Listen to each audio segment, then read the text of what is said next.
திருப்புகழ் 409.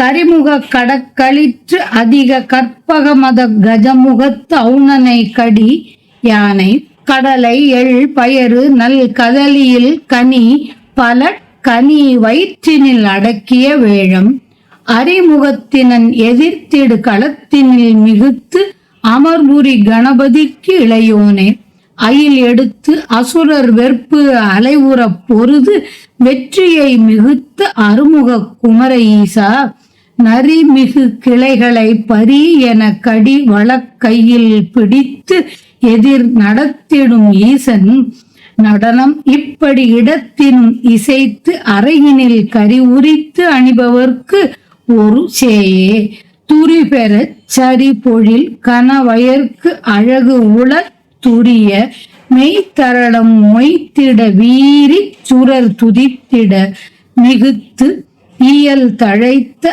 அருணையில் சுடர் அயில் சரவண பெருமாளே நரிமிகு கிளைகளை பரியன கடி வழக்கையில் பிடித்து எதிர் நடத்திடும் ஈசன் நடனம் இப்படி இடத்தினும் இசைத்து அறையினில் கரி உரித்து அணிபவர்க்கு ஒரு சேயே துரிபெறச் சரிபொழில் கனவயர்க்கு அழகுள துரிய மெய் தரள மொய்த்திட வீரி சுரர் துதித்திட மிகுத்து ஈயல் தழைத்து அருணையில் சுடர் அயில் சரவண பெருமாளே யானையின் முகத்தை கொண்ட களிரான சிறந்த கற்பக விநாயகர் யானை முகமுடைய கஜமுகாசுரன் என்பவனை அடக்கிய யானை கடலை எள் பயறு நல்ல வாழையின் கனி பலாப்பழம் என்ற இவற்றை வயிற்றில் அடக்கி கொண்டுள்ள யானை அழகிய முகமுடையவர் ஆகிய போரை செய்கின்ற கணபதிக்கு தம்பியே விநாயகரும் கஜமுகாசுரனை எதிர்த்து போரில்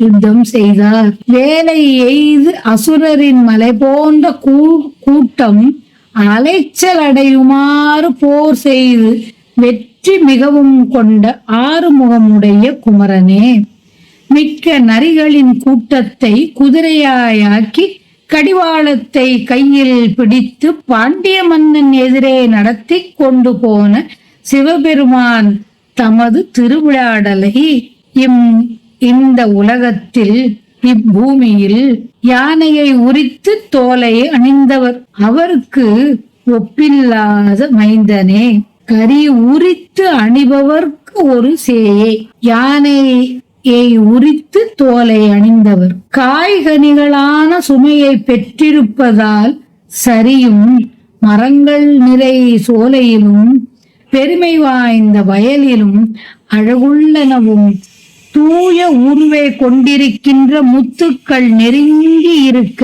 மிக்க எழுந்து தரளம் மொய்த்திடக்க எழுந்து வானவர் துதிக்க மிக்க புகழ் கொண்டு நின் அருட்குணம் விளங்கும் திரு அண்ணாமலையில் ஒளி வீசும் வேலை உடைய பெருமாளே விநாயகர் கஜமுகாசுரனை வென்ற வரலாறு.